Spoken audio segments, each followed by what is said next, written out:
the income from house property for the assessment year 2019 to 2020. The particulars given are: rental value for the first house is 45,000, 54,000, 60,000, and for the fourth house is 36,000. Fair rental value is 60,000, 66,000, 54,000, and 30,000 for the fourth house. Standard rent value is nil for first house. For the second house it is 60,000, nil for the third house, and for the fourth house standard rent is 40,000. Rent per month is rupees 4,800 for the first house. Second house is self-occupied, and rent per month for the third house is rupees 6,000. Fourth house is self-occupied. Period of vacancy is 1 month only for the first house. Municipal tax paid is 3,000 for the first house, 4,000, 2,000, and again 2,000 for the fourth house. Repairs 2,000, 2,000, 3,000, and 3,000 for the fourth house. Collection charges 2,500, 3,000 for the second house, 4,000 for the second house, and 4,000 for the fourth house. Land revenue due rupees 3,500, 3,000 for the second house, 4,000 for the third house, and 5,000 for the fourth house. So as per rules, these expenses can't be claimed as deduction. It is repairs, collection charges, and land revenue due. All these expenses can't be claimed as deduction.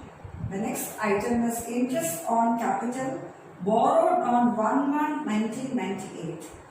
So interest amount is 40,000 for the first house, 35,000 for the second house, 24,000 for the third house, and 20,000 for the fourth house. In this problem, the second house property is self-occupied and the fourth house property is also self-occupied.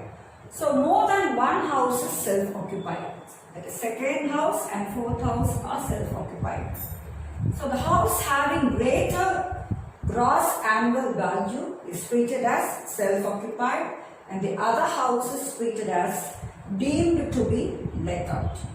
So let us now calculate the gross annual value for the second house, which is self-occupied, and for the fourth house, which is also self-occupied.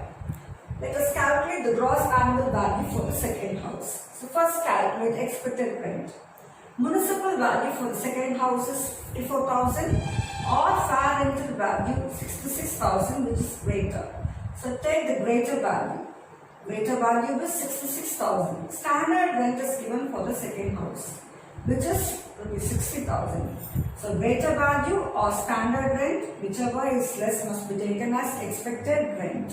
So the lesser amount is 60,000. Therefore, gross annual value for the second house is 60,000.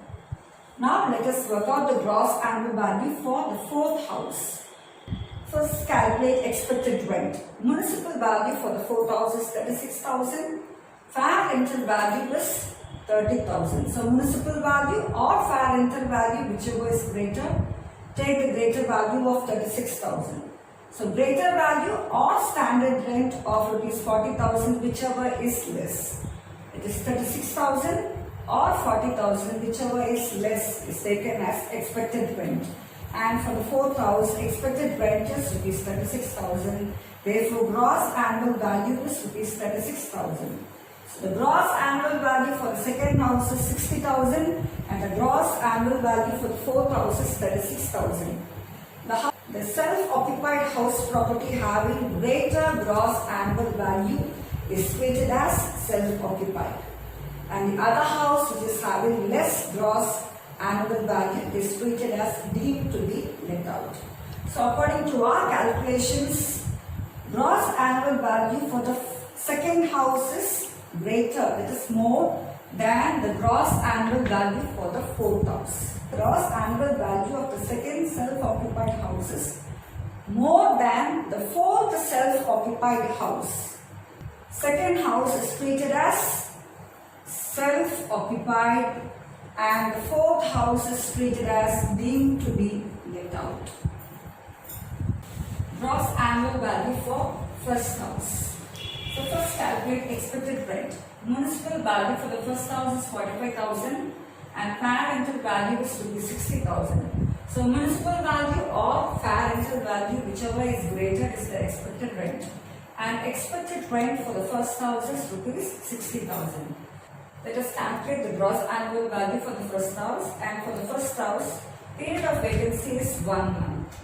So actual rent due to the period of vacancy is 4,800 into 11, which is 52,800. So if there is period of vacancy and if actual rent due to the period of vacancy is lesser, we should take only the lesser amount in this case. That is, gross annual value is expected rent of 60,000 or actual rent due to the period of vacancy, which is less, 52,800. So the gross annual value will be 52,800 for the first house. So next we shall see about the second house. So calculate expected rent, municipal value 60,000 or fair rental value 54,000, whichever is greater. So the greater amount is 60,000, so expected rent is 60,000. Now calculate gross annual value, expected rent or actual rent. It is 6,000 into 12, 72,000, 60,000 or 72,000, whichever is greater. So gross annual value for the second house is rupees 72. The gross annual value of the second house property is more than the fourth self-occupied house property. The second house is treated as self-occupied and the fourth house is treated as being to be let out. Now come to the main portion of the problem.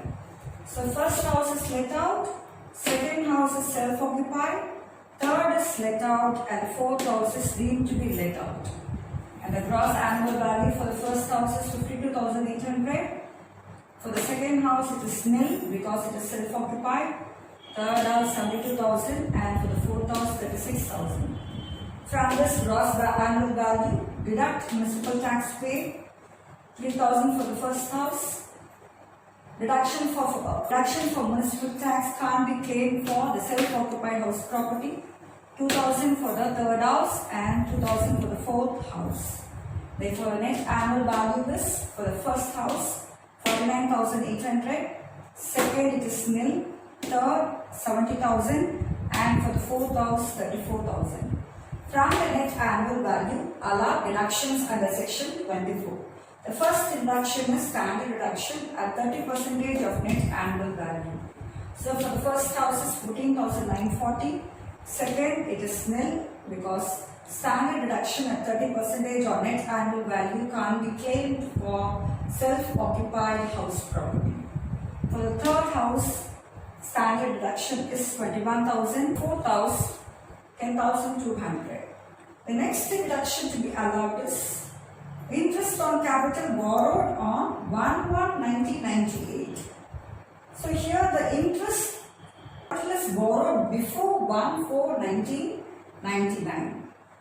So let us now see the deduction related to interest on capital.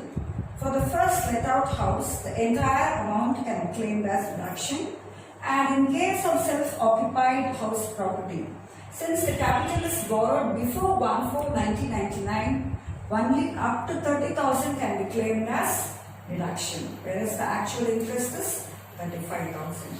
For the fourth house, this is also let out, full 24,000 can be claimed as deduction, and for the deemed to be let out house property also, full 20,000 interest can be claimed as deduction. So finally, we are going to calculate the income or loss from house property. The first house property which is let out gives a loss of rupees 5,140. The second one gives a loss of rupees 30,000. And the third house gives an income of rupees 25,000. And the fourth house also gives an income of rupees 3,800.